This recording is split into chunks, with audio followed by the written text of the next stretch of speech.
With truth be told, I'm John Davidson. Todd Callender is out. I love eggs and I love to eat eggs, and my family loves to eat eggs, but lately eggs have gone through the roof in terms of pricing. And part of the reason for that is what we're told is a bird flu outbreak that requires the culling of millions of chickens all across the United States. But it's not just relegated to the United States. In countries like Canada, they have their own fight going on. And there's a small group of people who are fighting for a different kind of bird, which would be ostriches. Joining us today are Katie Pazitney and Connie Shields, who work with SaveOurOstriches.com. And Katie, did I get your last name correct? You did, yeah. And my microphone is on this time.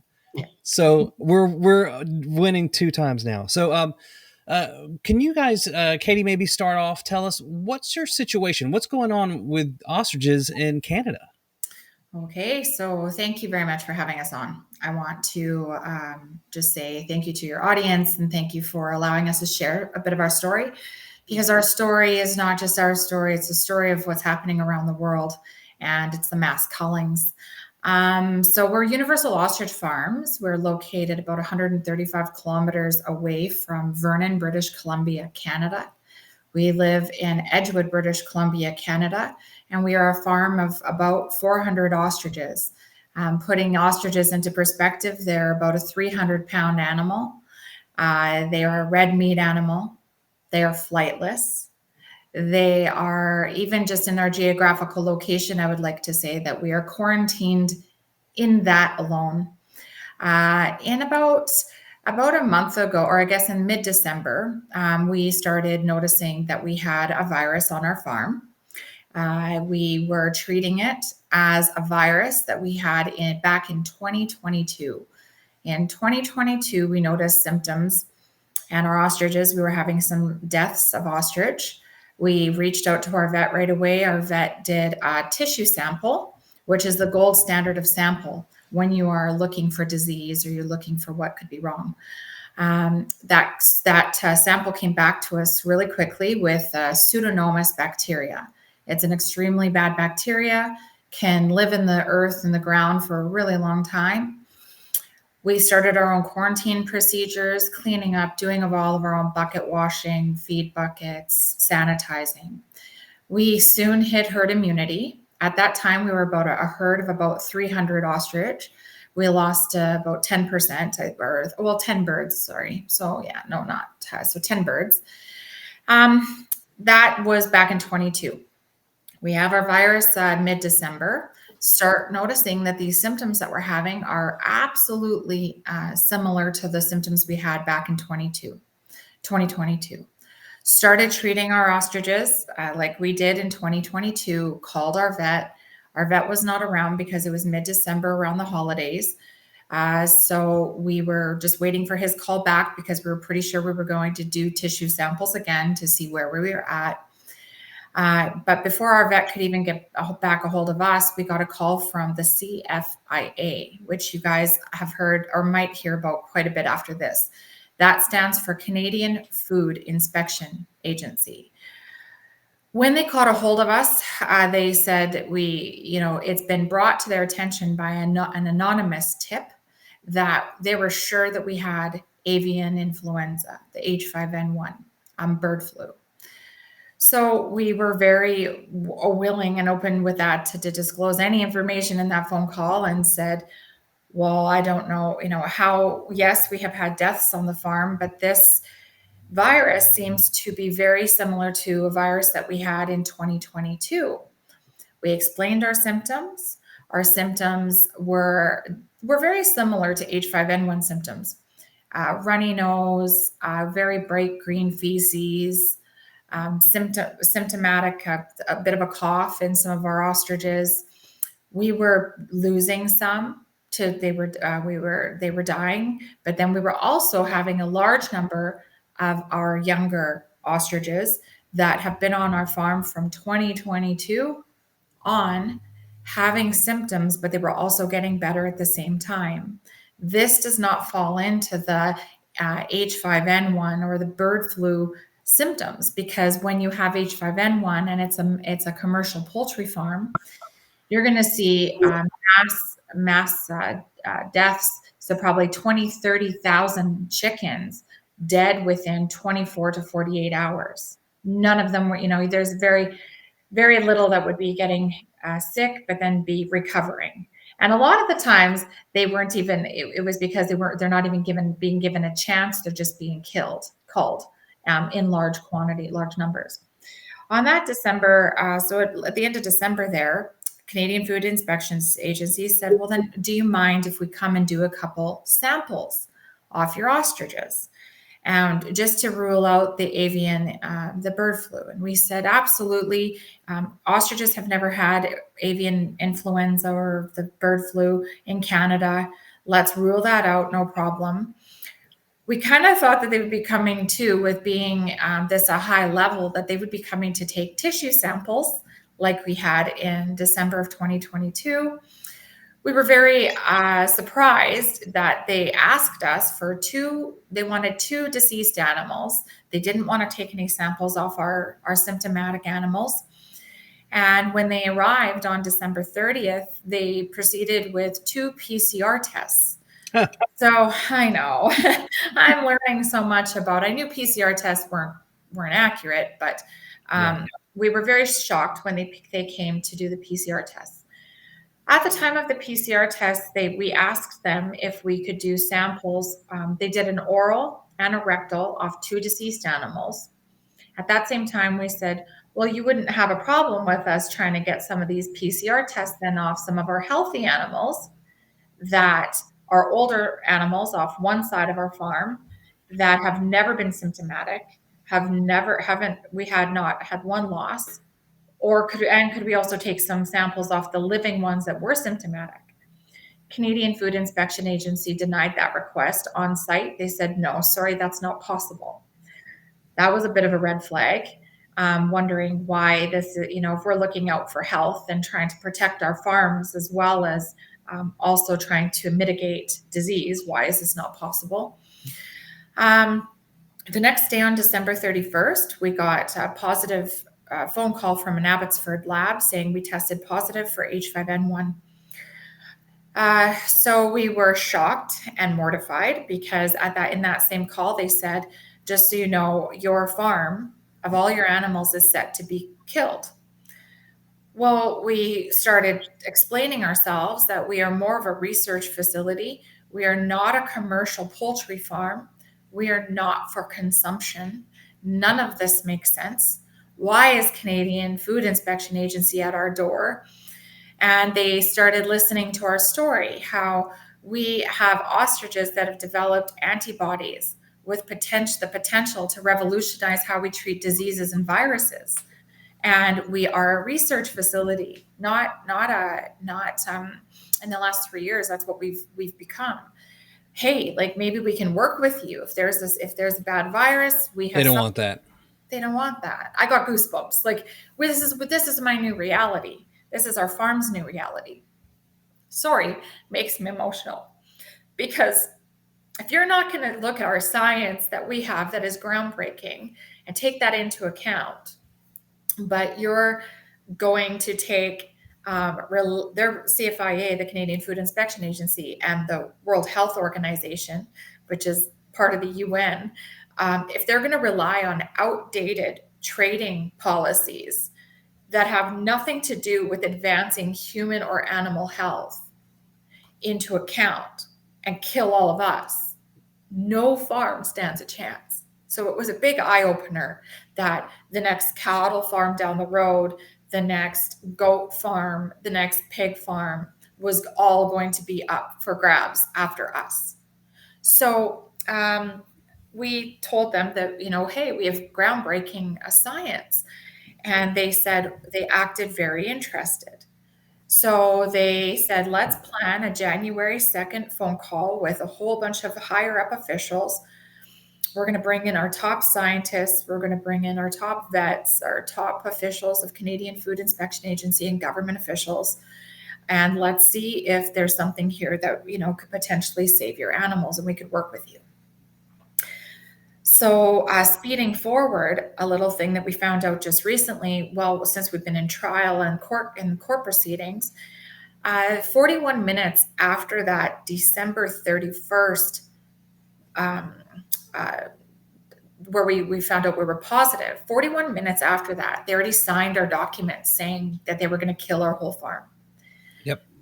January 2nd was a probe for information on our research that would go against everything that they had set planned. So they probed for 5.5 hours. We're not talking a 2-hour phone call. 5.5 hours, they took our business plan, they took our business model, they wanted all of our research documents and paperwork.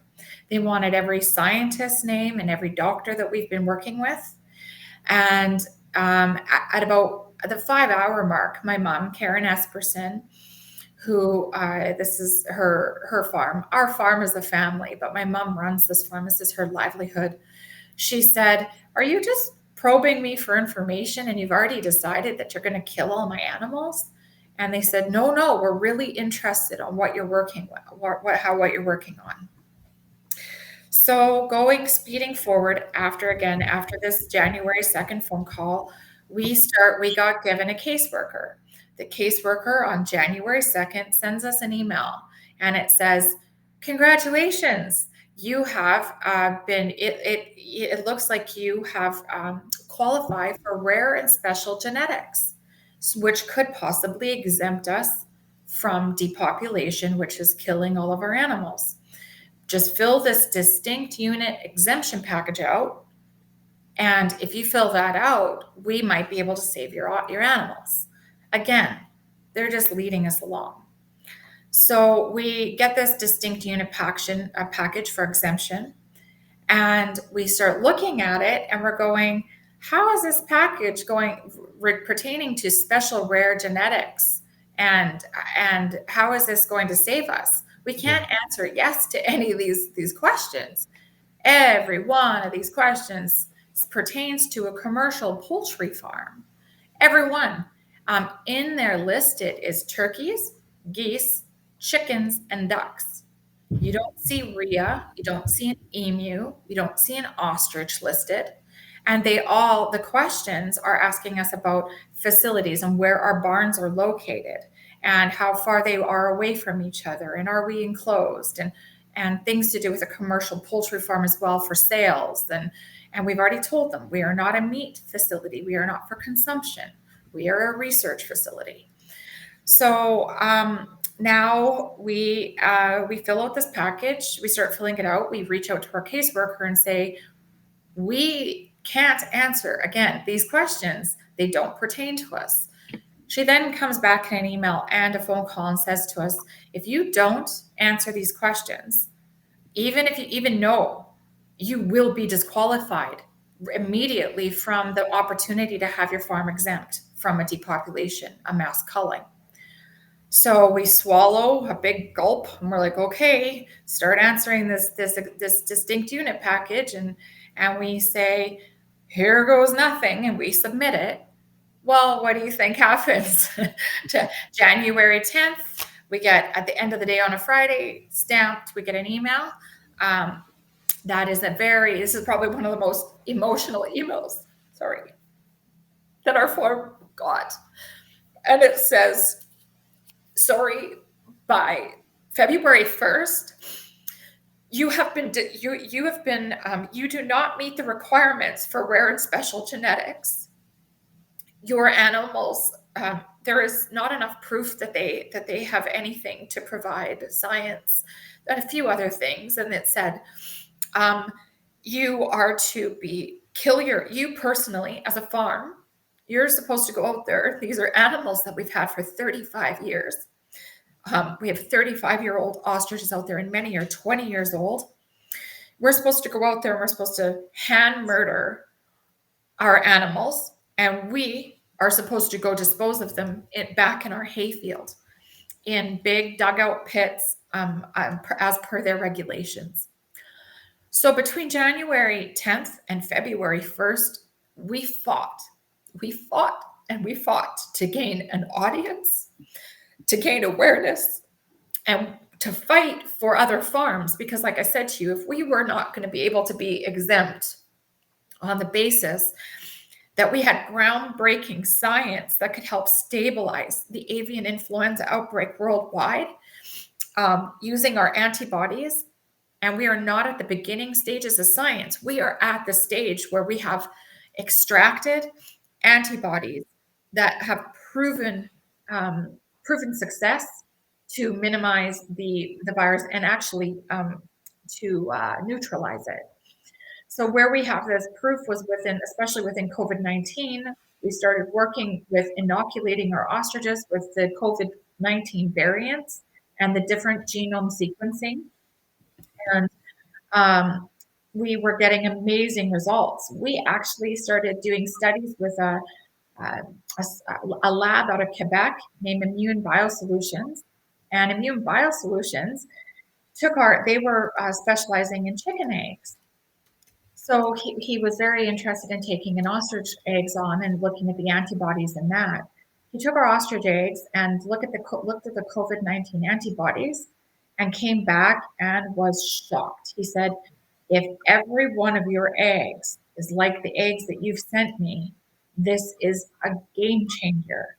We did studies and we did science, and we actually have this specific data that it shows we have proof we could neutralize the COVID variant, the COVID-19 variant. So here we are where we were fighting. So we start this fight between January 10th and February 1st, saying, if we can't stop this, obviously it feels, and everybody started coming forth with more of this, information of a bigger agenda, our food sovereignty, protecting our farms, and that there's something bigger at play here because we were misled, we were lied to, we were led along, and they are still wanting our animals killed, even though we said, hey, there's a problem here. They call it stamping out, but we started explaining it to people where they could understand. They are stamping out natural immunity. Every 1,000 animals, 100 animal farm, 1,000 animal farm, 1 million chickens, we are taking away natural immunity in our food supply, which Yes. you eat, I eat, our children eat. And we are becoming extremely vulnerable to a way bigger problem than H5N1. We are looking at the collapse and the breakdown of all of our natural ecosystems. We are putting humanity at risk, and people need to support us and wake up and know that we are fighting. These 400 ostriches are fighting for our freedom. They're fighting for a different way that we approach health and science. I was saying that the ostriches are like a Trojan horse clearing the way for opportunity in revolutionizing how we are going to go forward and treat disease and viruses in the future. So we are 65 days under quarantine today. We are following strict protocol. Geographically, we have our own quarantine just by our geographical location. Because we are so far away, we pose no risk to any commercial poultry farm or commercial farm. We are 51 days today, no symptomatic deaths on our ostrich farm. CFIA right now is challenging us to they want us stripped of our rights. They want these animals murdered. On one of their visits, this is very important for your audience to understand that on one of their visits, multiple visits, but on one of their visits, they straight out on camera, we've recorded their visits. They asked us, where do you store your COVID-19 antibodies? And my mom said, why? What are you going to do? You're telling me you have the authority to take all of our COVID-19 antibodies that have nothing to do with H5N1? And they said, yes. And we are going to destroy everything and anything and any byproduct that you have in your personal residence and on this farm, even though our personal residence isn't under quarantine. So this is scary. Is this martial law? How do they have the right to come into our home and take everything that is prior to this and destroy it? Well, we know why. They don't want us to share our No. COVID-19 antibodies. They don't want us to protect the United States of America. They don't want us to protect, Right. the world. They want to be able to go forward with their really dirty plan and their really dirty agenda of Correct. big pharma around the same time. When we're fighting for our rights, $590 million goes out to Moderna to come up with the next H5N1 vaccine. While we're in the middle of this battle, 550,000 doses just got purchased by Canada of Yep. H5N1 vaccinations. And do you know who they say it's for? The people at most risk. Well, I put my thinking cap on and went to this Connie, an amazing team, BC Rising, and people. And I said, you know what? Red flag, a light goes on in my brain. Who's the people at most risk? And farmers should be concerned. Farmers are at the most risk. Correct. This means now that they're not going to just come after our animals. They're going to come after you as a farmer and say, hey, to keep your animals, we have now, it was just like our healthcare workers. To keep your job, you're going to have to get a vaccination. To keep your animals, now what? Are we going to have to get vaccinated to be able to keep our animals? Right. And Kate. this disease came to, I just want to throw out there, 500 mallard ducks landed on our farm. When this virus started this time, 500 mallard ducks took house on our farm. And it was about a week later, we started to see symptoms. We didn't link the two together because we kind of thought it was, again, just the Pseudomonas. But Pseudomonas can get brought in by ducks as well. But then we talk about that the H5N1 has been gain of function and released. And it's kind of goes together now. I asked Canadian Food Inspection Agency, what are we going to do with the ducks out there once you kill all of our ostriches? They laughed at us and said, nothing. That's wildlife. That's insane. What are you going to do? Kill every wild bird on the planet? So sorry, go ahead. Right. So let me ask, did your vet ever come out and take a bacterial sample? Amazing question, John. No. Do you want to know why? Wow. Right after those 2 PCR tests, we got slapped with a notice saying that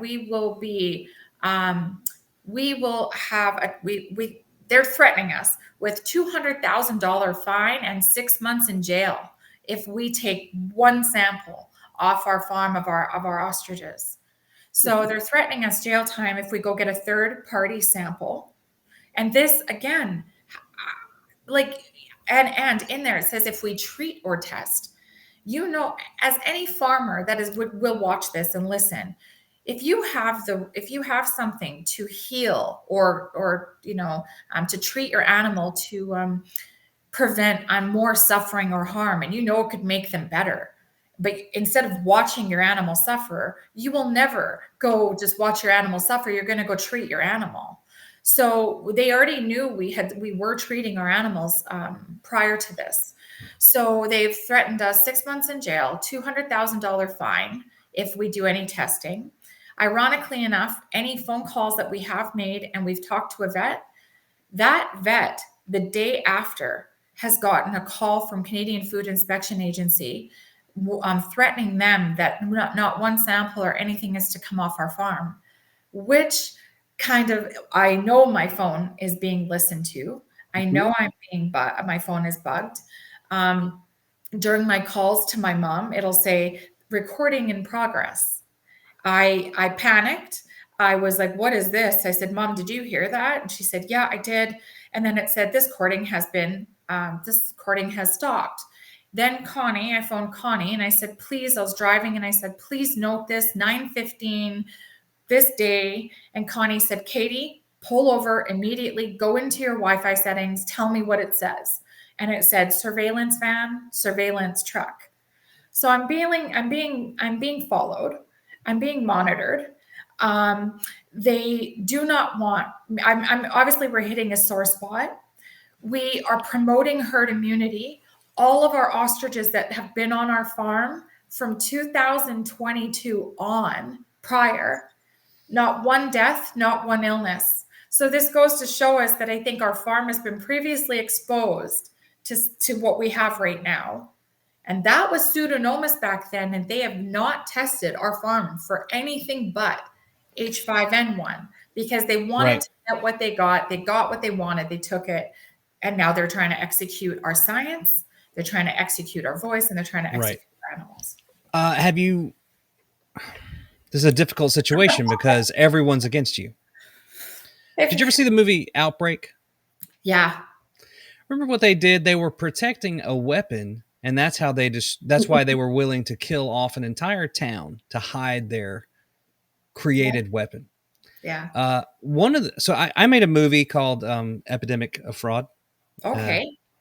And it covers the bizarre media response and public official response to hydroxychloroquine, right? Which is based off, frankly, tonic water. Yeah. And I can't believe I live in a nation of idiots that actually fell for it being deadly. But whatever. We don't know. You don't realize that they're connected, that they're in the same family of medications, but they are. Regardless, one of the things that I cover in that film is that what we were told was COVID was also identical in symptoms to a bacteria called Coxiella burnetii. Crazy. And the treatment for it is doxycycline and hydroxychloroquine. So it almost sounds like, and then they use PCR to say, oh, these people have a virus, when it could very well be a bacterial infection. In fact, we have multiple hospitals were refusing to give hydroxychloroquine and antibiotics, even when patients are on ventilators where they knew the risk of bacterial pneumonia from being ventilated was huge. My point is, it almost seems like the people that are dealing with your farm are in cahoots with the people that were doing all the stuff in the United States. Could I say something? So is that the HOCl water they call it? Like hydro, like that is good. Well, I think there's some alkaline water or something like that, but it's actually tonic water. You ever had like a gin and tonic? Yeah. Tonic water. Deadly part. Yeah, the tonic water is infused with quinine, which is based off of a tree bark out of Peru back in the old days. Now it's India and Indonesia, called cinchona. But the quinine, the alkaloid that is supposedly beneficial for health, was synthesized into chloroquine and then weakened into hydroxychloroquine. So essentially, hydroxychloroquine traces its roots back to cinchona bark. So when our Canadian Food Inspection Agency has been aware that from day one we've said it's not been a hidden that we are treating our animals because we started treating them. We thought it was Pseudomonas, and one of the things that we know that has made our animals extremely healthy, and I'm going to say it on here though, is that hydroxychloride water. We've been treating our water, all of our mud puddles, our water. We've been treating our water, and we hit herd immunity. Our animals are absolutely beautiful, happy, healthy, dancing in the sunshine, and it's like nothing ever came through our farm. And we haven't talked about that, but I think it's a very important part to go to show that you're going through a food shortage. We're going to see. We're seeing there's a ripple effect to this, and it's not good.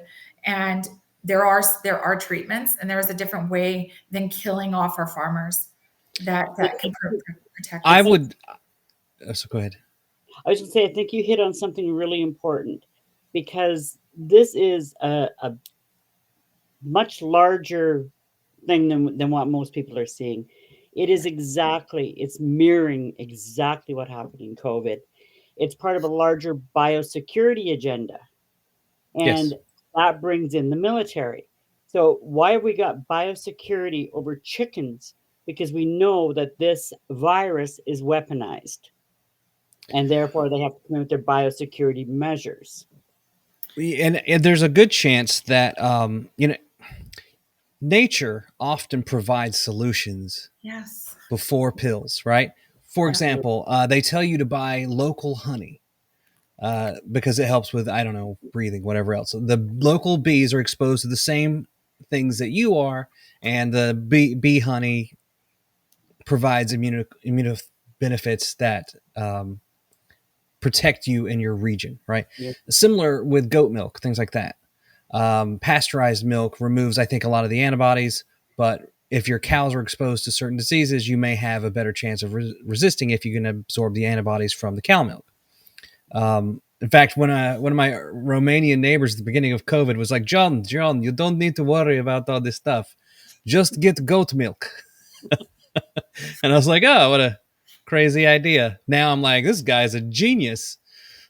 Well, and Same it's thing with the eggs. it's really scary because now you start taking away natural immunity out of this, and they weren't even talking about that. Not a lot of farms were talking about that a month and a half ago, natural immunity.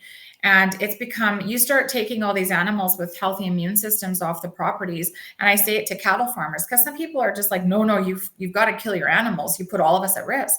Okay, they come and they're going to kill all your cows. You buy your bull for strength and health and bone mass, and and how for its health.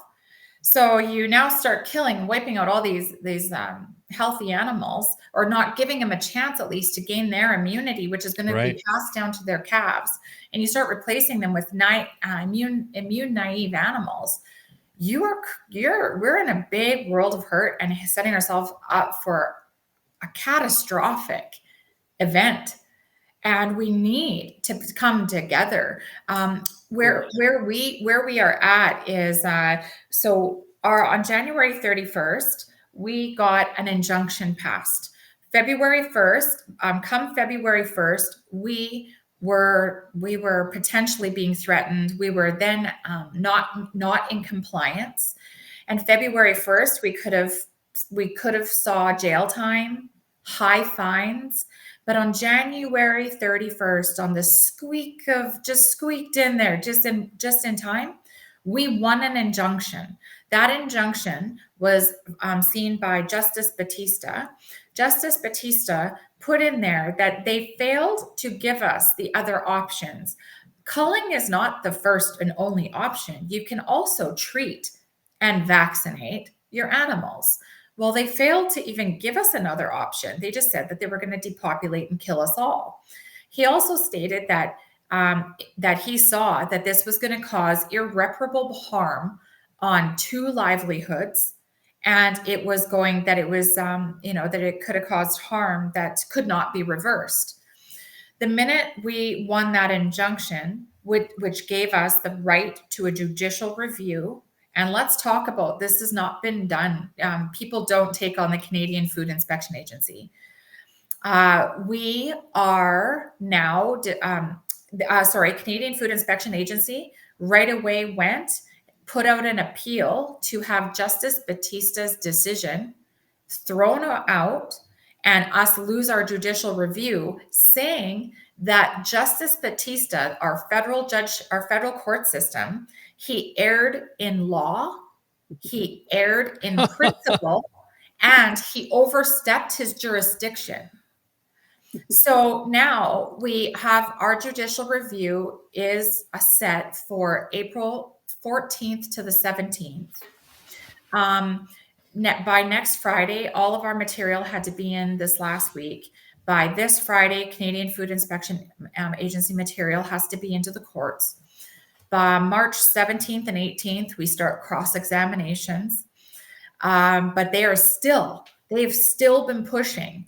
In the middle of that, they had another motion put in to ask, just for clarification, does the judicial review mean that we just can't kill our animals, but they can still kill our animals? And the court said, no, they have a judicial review. The animals stay alive till the judicial review. Thank goodness we have that. Where I need your audience's support, and I need your support the most right now, is please sharing our case, sharing our story, sharing how we are you are us. We are fighting for freedom. We are fighting for the freedom to choice, for better science. and to be listened to, and trying to kind of bring down the evil that has been happening and bring it back to check. You can do that by going to saveourostriches.com. There is a Give, Send, Go link. There is a GoFundMe link. There is an e-transfer link. If everybody even could just give $5, it could carry us through this case, and we could, as a world, we could see a win together. And this win will have a ripple effect for all of you and all of us. So this is a fight for all of us. If you cannot donate, please share our story, share the links, share how this reflects and relates to you, to your neighbor, to your neighboring farm. If you can't share, do please pray. Pray for us. Pray for the most positive outcome in this situation globally, that we are in, and in the attack that we're in. So pray, donate, share. I've even said, if you have dirt on the back window of your car, get one of your kids to help you and make it fun. Draw an ostrich, but put saveourostriches.com in the dirt of your window. Please bring awareness to this court battle and help us fight it.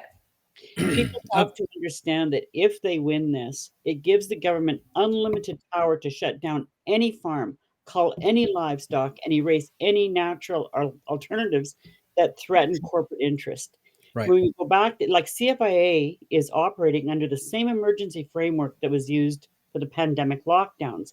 And if you go back and read what kind of things that they're allowed to do during an emergency, which, by the way, they are still in an emergency.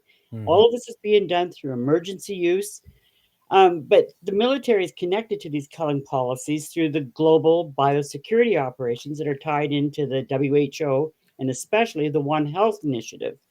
NATO and NORAD's biosecurity and food control programs are a big piece of this. So in essence, if you look at the big picture, they are literally getting two birds with one stone. They're erasing the eggs on your shelf. And if you do still have eggs on your grocery shelf, you're paying $12 to $15 a dozen. Go and try and buy a chicken these days, and you're paying crazy amounts of money for this. So they're getting rid of the food sovereignty, but at the same time, they're eliminating any other natural solution. These ostriches have the antibodies for H5N1.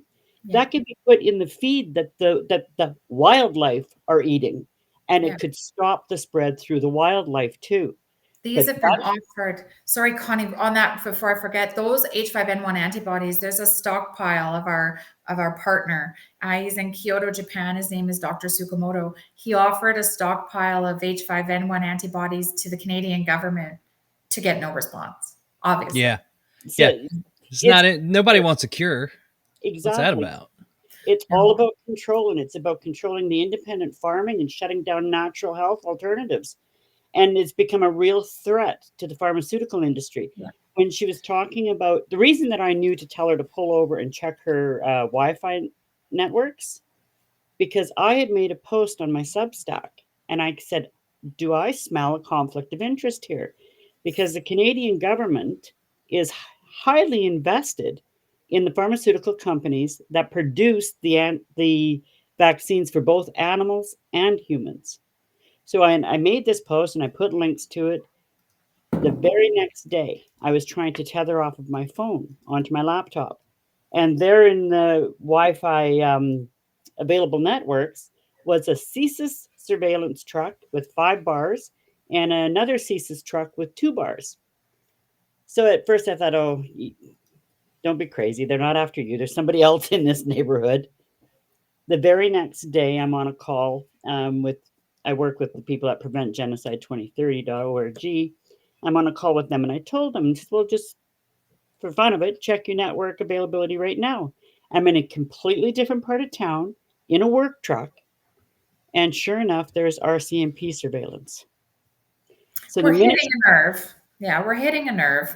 And you know what? I guess it's a scary nerve, but then somebody's got to stand up to them. And you know what? I think by being transparent and open that they are following us and there's something going on, I believe that's protection as well.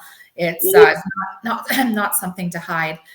Fun fact for your audience, though, is the antibody situation. So chicken egg antibodies have been used forever. One ostrich egg is equivalent to 100 chicken eggs worth of antibodies. Wow. One ostrich egg is equivalent to the blood of 800 rabbits that are used for antibodies. This is happening right now, today, every day, for products that we already take, we use. But one ostrich egg has that capability with no animals harmed. We have something really big here, and we need to protect it. How many eggs do they have per day? Hen will lay an egg every second day. Cool. Yeah. So if you look into the research that's done in Japan, they have nasal sprays. It's all non-invasive ways of taking these antibodies too. And they just don't want that talked about. So it's really important for people to go and look into the research that's being done in Japan. And some of the other things, like there's antibodies for avian flu, for COVID variants, for Ebola, for cholera. We could do something with measles. Like, this is how we have a measles problem right now. We could start right now working with the government with measles, and we could. I know for my children, I'd much rather give them a nasal spray of antibodies for measles. I'd much rather, and it's non-invasive. It's not a cocktail that we don't know what's in every little vial. It is a nasal spray of natural immunity being given to them, a health booster. They go to school with a health booster nasal spray that is non-invasive in it, and it helps them. We just need somebody, to help us along this journey. We need some big donations. We need some big awareness just to help us win this, because we have a really big case and it's getting bigger and bigger and bigger. How's your legal team? Our legal team is small, but it's been very, it's been good. We have a lady, Carrie Simpson, who's been like a liaison right now, helping a lawyer. We had Michael Carter out of Cleveland Doan in Chilliwack. We had a very hard time finding a lawyer that would touch this. So I guess, we had a very hard time. We need more legal support would be absolutely incredible. I do feel at times, it's been a big steep learning curve for our lawyer that we have right now. And he's been fantastic. He's working his butt off, but legal support even here in Canada would be amazing. Well, and that's it. Like, in order to fight this, you're fighting the system itself. Right. And we're at a critical point here and they've got an unlimited printing press. They can print the money to the nth degree, and that's what they're doing. And they're literally trying to push this off the table because they make the fees so crazy that there's just no way that a small farm. And compensation, John, sorry, can I just say about compensation? Compensation on our farms. So there's a story, it was a really sad story. It was a Shealy farm here in Canada. And the Shealys, they had an exotic bird farm. They came in and said, all your animals have to be culled because they have the bird flu. These Shealys, they had a lot of their animals were pets. They gave them two ultimatums. They said, one, you're going to let us kill all of your animals and you walk away and we will give you compensation. Or if you hold on to your animals, you're going to watch them die a very painful death, and you are not going, because it will produce in a painful death, and you will have no compensation. So this family walks away and they say, okay, well then they walk away, they get the compensation. They came back to what was a bloodbath, blood up the walls, blood on the ground, heads of their exotic animals left behind. A couple of their birds weren't even fully dead. And this family was like, it was the most mortifying thing. It was because if you don't do this yourself, I want your audience to understand, if you don't do this yourself, Canadian Food Inspection Agency in Canada will bring in a third-party contracting killer to kill your animals. These are people who have no idea how to kill an animal. They're bringing in people who who just say they will, and they have a contract. They're going to come in and murder all your animals and walk away with money, compensation. So there's no gentle way of doing this. There's no humane way of killing healthy animals. We need to start protecting natural immunity. We need to rise up. We need to stand together. We need to create the change that's needed right now to stop this mass culling and challenging our food sovereignty and our humanity that's at risk. Can I ask, is University of Manitoba involved in this at all? It's not near you guys, right? No, it isn't near us.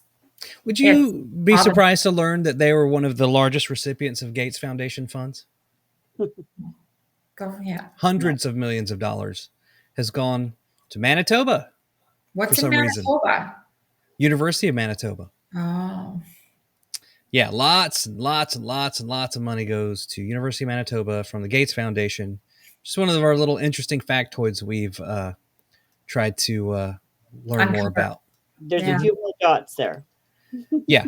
This is a terrible story, but I hope that we get some good attention to it. And hopefully, we've got good leaders now and HHS and FDA, or hopefully coming to the FDA soon. We can't obviously do anything, about Canada yet. Unless you guys would like to be Americans. Would you like to go ahead and apply for that? I don't know if it's any better over here, but we're trying. But you can do something for Canada, and you're doing it right now because Canada's trying to protect you. And we need to work together and not be separated like we have been, because we have the ability. If we all stand together, we can create change. And we're trying to create the change for you. Like I said, share, donate, support, pray, watch our story. The world is watching, because what plays out at Universal Ostrich Farm, Canada, is going to be at your next neighbor's farm, your farm, the next farm. Absolutely. Like, this is much bigger than 400 ostriches. This is about stopping a dangerous precedent that could impact every farm, every family, and the future of health discovery. I mean, we need to try and raise, and because they're taking everything they can to make us, well, they actually, what they want is to crumble the farm. They want them to say all farms. Well, and let's take it back to that too, because if they go ahead and they allow the culling of all of these birds, what happens next? They will be compensated an amount for it. Like, how do you compensate an amount for animals you've had on your farm for 35 years, all of which have names, by the way? There are pets. They're all named. So when you're looking at it that way, it's just so much bigger than these ostriches. This is about stopping a dangerous precedent. If they're going to come in and say that this is causing that, and any excuse they want to use, they can come in and take your farm away from you. And like they said, they were going to come in and take the stuff, all of the research that they have out of our personal residence. Yeah, so like they have full control, because when this goes into an emergency, they just take it all. And if you look at Canadian law, they can walk in and take your property at any time. Yeah, I just want to come back to something. Assuming that all of your animals, based on 2 dead animals PCR test, have avian bird flu, aren't they all supposed to be dead now? Yeah. So what your real story is, you've magically found the cure to avian bird flu on your farm. Yeah. And Canada is covering it up. Yeah. Yeah. We have absolutely beautiful, healthy animals right now, and they want them still. They're pushing hard forward right now. They want them all murdered. We've asked them, I want to say multiple times on their visits, please take more tests. They won't retest any of our animals. So they only taken the 2 tests from the first visit. Yeah, and they want them all murdered, all dead. I say murdered because culling is too nice. You don't cull healthy animals, you murder them. It's a murder. What does your vet say about this? Our vet is everybody. There's no gold. The gold standard sample is a tissue sample. They will not tell us how many cycles those PCR tests were ran. Yeah, that's going to be my next question. They will not give us a chain of custody of how those samples left, how they were stored, what temperature they were stored at.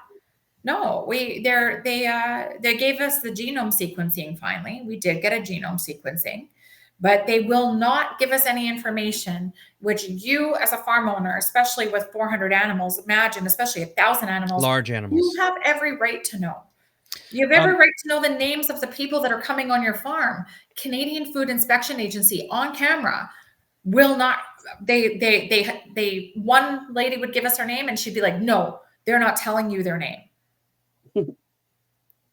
So who's the caseworker? Can you give us their name, or are you legally allowed to say? Our caseworker during this, her name was Cassandra Barrett. She's been since for about 3 weeks now removed from the case. If you email her, magically it says, I do not work on anything to do with ostriches in her email response. Then, so who's your caseworker now? We have no caseworker. We're just dealing with, I think it's Troy Burke. He's Peter McCullough.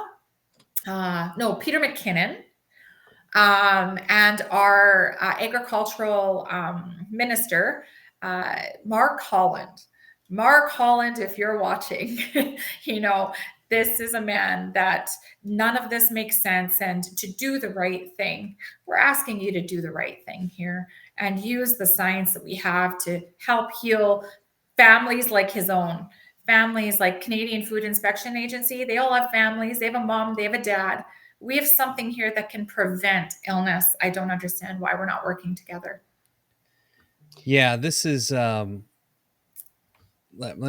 just want to make sure that the Honorable Mark Holland is properly represented. Please. I don't know. Do you think Mark goes and spends a lot of time on the farm? No, it doesn't look like it. Yeah, but if he is grocery shopping, please ask him a few questions wherever he is. He probably has somebody that shops groceries for him. Yes. So yeah, we're coming up on an hour. I want to make sure that I get your Twitter handle or your X handle correct. Is it BC_rising? No, I think there's a Save Our Ostriches now. Save Our Ostriches X handle. We opened up, there is Instagram, Facebook, Save Our Ostriches. There's Save Our Ostriches at gmail.com if you have any questions. And saveourostriches.com has all of those new platforms and our email and everything that you can, even all other interviews. If you want to look at interviews that we've done when this first started and you want to connect more dots as like your audience, please go to those. And you know what? Another way to help, request your local media to cover this story and how that we are connected worldwide. And this is going to affect your eggs, your food sovereignty. So go to your local media and ask them to reach out to us and do an interview to cover this story and see what's going on in Canada. Absolutely. Will do. And if I could make a suggestion, what's your internet's pretty good there. Yeah. I think you should, if you can, do some live videos of the ostriches just living their best life. Really humanize them as much as you can. Talk to them on camera, post the videos, especially on X. You'll get a lot more traction there than probably most other platforms. Sometimes Facebook, depending on what the whim is there. On Facebook and on saveourostriches.com, there's quite a few videos of how happy and healthy they are right now dancing around. But that is an amazing suggestion because we do need to post more of those videos on all the platforms for people to see. Yeah. Make us fall in love with your beautiful ostriches and we will fight. We do love our animals here in the United States. So It's strange.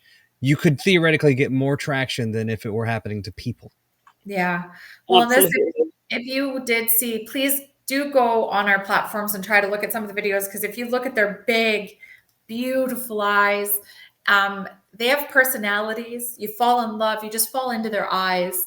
They are funny. They like to dance. They have care. Yeah, they are these big, beautiful beings that could change the way we treat disease and illness. They are a golden bird, a golden ostrich. I want to stay away from the word bird because they're not poultry. They're a big, beautiful golden ostrich. And there are things that everybody can do to help these beautiful ostriches. Every dollar goes towards fighting this in court. So anybody who can donate to the legal fund, we can't stress that enough, because they are driving this to a point that's what they're trying to do, is That's drive the goal. Yeah, to starve you out. the money. And if spread the word, if you can't help out financially, help out by spreading the word. This needs to go global before they wipe these birds out, because And you can go to Prevent Genocide. Yeah, it has a genocide2030.org. There's big action there to take as well. Or if you just what is it called? I can't think of the name right now. One-click action on Prevent Genocide is amazing. It's the letters written for you. You just need to go on and you click. It sends you put in your information, and it sends these letters to the people that most need to see the support. And I would put a cry out, if you own a business or know somebody who does, we need some major backers to fight this battle. And if you are a farmer, they're coming for you next. Understand that, because this is not about these ostriches. This is about getting rid of what these ostriches can do for us health-wise. But they're coming after your cattle, your chickens they're already doing, but soon it'll be your backyard gardens. We have to stop this. We have to stop it in its track.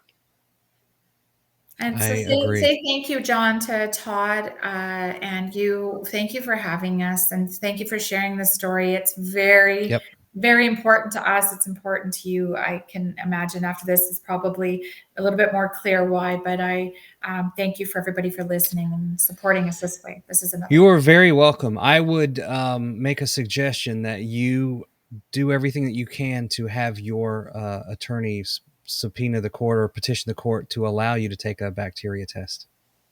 Yeah. Not a bad idea. We did request already once. Second time, they denied. You know what? Oh, you want to know why? They said, even if our ostriches test negative, they're all going to be killed anyway. So this is more about sorry. It's about authority versus priority. Eliminating a food source, it's eliminating natural antibodies. It's just so much more. Yeah. These birds can fight all kinds of things: avian flu, SARS, MERS, even COVID, measles. Well, we're coming up on 1 hour, so I've got to cut the interview. But thank you both so much. Please keep us in the loop, and we'll follow you online. Absolutely. Good luck, guys. Thank you. Have a really good afternoon. You too.